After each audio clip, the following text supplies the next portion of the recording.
Subscribe करें Haryana trend Palwal channel को और बेल आइकन का बटन दबाएं ताकि जो हमारी लेटेस्ट वीडियो सबसे पहले आपके पास आ सके। एक पत्नी ने अपने पति से संबंध बनाने से किया मना तो पति ने किया ऐसा कांड कि पत्नी और 2 बच्चों की हो जाती है मौत। फिर उनकी लाश को घर के आंगन में एक गड्ढा खोदकर दबा दिया जाता है। दोस्तों, आखिर इस घटना में ऐसा क्या हुआ, इस घटना की पूरी सच्चाई जानने के लिए आप हमारे वीडियो को अंत तक जरूर देखें। नमस्कार दोस्तों, मैं प्रेम सिंह महाबली, हरियाणा ट्रेंड पलवल चैनल में आपका स्वागत है। दोस्तों, यह जो आज की घटना है यह छत्तीसगढ़ के एक गांव की घटना है। छत्तीसगढ़ क्षेत्र के थाने में सुबह सुबह एक आदमी जिसका नाम गयाराम होता है पुलिस के पास आता है और पुलिस वालों से कहता है कि साहब, रात से मेरी पत्नी और 2 बच्चे गायब हैं, ना जाने वो कहां पर चले गए हैं। मैं सुबह ड्यूटी देकर आया तो मुझे घर पर कोई भी नहीं मिला।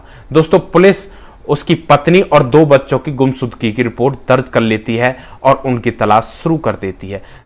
उसकी तलाश के लिए पुलिस उसके गांव में जाती है और वहां के लोगों से पूछताछ करती है, लेकिन पुलिस को कोई भी क्लू हाथ नहीं लगता है। दोस्तों, इसके पश्चात पुलिस उन सूंघने वाले कुत्तों को, जिन्हें डॉग स्क्वाड कहा जाता है, उस टीम को बुलाती है और उन कुत्तों को गयाराम के घर में छोड़ दिया जाता है। दोस्तों, कुत्ते सूंघते सूंघते गयाराम के आंगन तक पहुंच जाते हैं और वहां पर खोदना शुरू कर देते हैं। दोस्तों, पुलिस को शक होता है कि जरूर यहां पर कुछ न कुछ है। इसके पश्चात पुलिस वहां पर खुदाई करती है। तब खुदाई करने के पश्चात पुलिस उस जगह एक महिला और 2 बच्चों की लाश मिलती है। पुलिस को शक था कि यह सब इसी व्यक्ति गयाराम का काम है, इसी ने यह सब किया है। दोस्तों, पुलिस उस डेड बॉडीज को पोस्टमार्टम के लिए हॉस्पिटल में भेज देती है और इसके पश्चात गयाराम से पूछताछ करती है कि कल रात तुम कहां पर थे। दोस्तों, गयाराम उनको बताता है कि साहब, कल रात मैं ड्यूटी पर था अपने साले के साथ। दोस्तों, इसके पश्चात उसके साले को बुलाया जाता है तो उसका साला कहता है कि हाँ साहब, यह रात मेरे साथ ड्यूटी पर था। पुलिस गयाराम को छोड़ देती है और पुलिस इसकी छानबीन में जुट जाती है, लेकिन काफी छानबीन करने के पश्चात पुलिस के हाथ कोई भी क्लू नहीं लगता है। इसके पश्चात पुलिस दोबारा गयाराम से पूछताछ करती है और इस बार सख्ती से गयाराम से पूछताछ करती है, उसकी अच्छी खातिरदारी कर तो गयाराम टूट जाता है और पुलिस के सामने सारी सच्चाई बयां कर देता है। गयाराम पुलिस को बताता है कि यह सब हत्याकांड मेरे द्वारा ही किया गया है। मेरा नाम गयाराम है और मेरी करीब 11 साल पहले शादी हुई थी।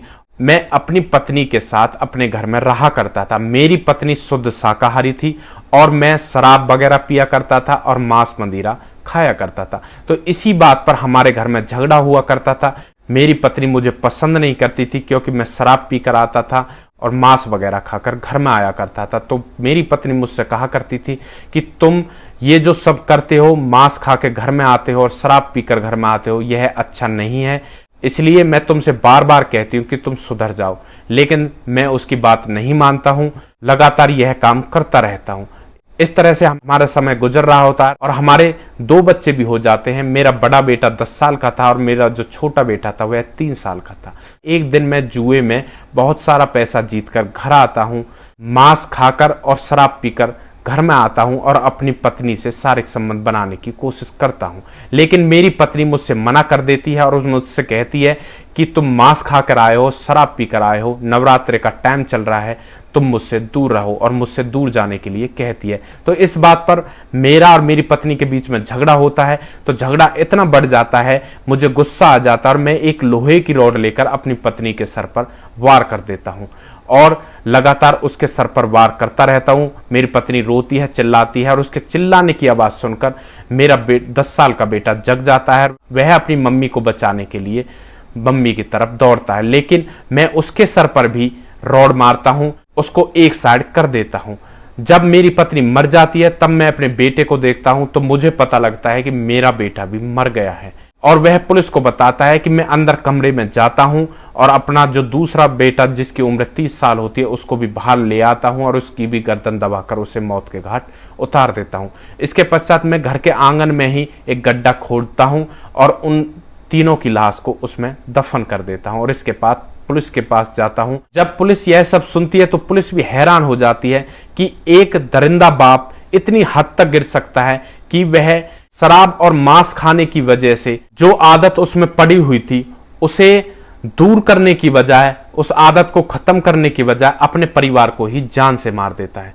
दोस्तों, ऐसे दरिंदे बाप को क्या सजा मिलनी चाहिए, कैसी सजा मिलनी चाहिए, आपकी जो भी राय है आप हमें कमेंट बॉक्स में दे सकते हैं। गयाराम की पत्नी ने बस यही डिमांड की थी कि वह शराब पीना छोड़ दे और मांस खाना छोड़ दे, लेकिन वह उसकी बात नहीं मानता है और इसी वजह से परिवार में इतनी बड़ी घटना हो जाती है कि पूरा परिवार बर्बाद हो जाता है। गयाराम जेल चला जाता है और जो घर में 3 लोग थे, उसकी पत्नी और उसके 2 बेटे, उनकी मौत हो जाती है। तो इस तरह से पूरा परिवार एक गलती की वजह से खत्म हो जाता है। दोस्तों, अगर परिवार में किसी को ऐसी गंदी लत है, अगर उस लत को छोड़ने से परिवार उजड़ने से बचता है, तो यहां पर सबसे पहला कर्तव्य यह बनता है कि उस लत को जल्दी से जल्दी छोड़ा जाए ताकि परिवार को बचाया जा सके। अक्सर हमारे समाज में इस तरह की घटना हो जाया करती हैं कि शराब पीने की वजह से, मांस मदिरा खाने की वजह से, जुआ खेलने की वजह से बड़ी बड़ी घटनाएं हो जाया करती हैं और पूरा परिवार तबाह हो जाता है। इसलिए दोस्तों, हमारा यह फर्ज है कि हमें अपने परिवार का हर प्रकार से ख्याल रखना चाहिए और अपने परिवार में इस तरह की गंदी आदतों को नहीं लाना चाहिए, क्योंकि इसका असर हमारे परिवार पर पड़ता है, हमारे बच्चों पर पड़ता है। दोस्तों, हम इस तरह के वीडियो आपके सामने इसलिए लेकर आते हैं ताकि इनसे आपको कुछ सीख मिल सके और भविष्य में इस तरह की घटना होने से पहले ही आप सावधान हो सके। दोस्तों, अगर आप लोगों को हमारे वीडियोज अच्छे लग रहे हैं तो हमारे वीडियोज को ज़्यादा से ज़्यादा शेयर करें और जो हमारा चैनल है हरियाणा ट्रेंड पलवल, उसको सब्सक्राइब करें ताकि हमें भी आगे बढ़ने का मौका मिल सके और आप लोगों का आशीर्वाद हमारे साथ बना रहे। दोस्तों, नेक्स्ट वीडियो में एक ऐसी ही सच्ची घटना के साथ आपके सामने फिर से हाजिर होंगे। तब तक के लिए आप सुरक्षित रहें, सावधान रहें, रिश्तों की अहमियत को समझें, परिवार का ध्यान रखें। जय हिंद, जय भारत।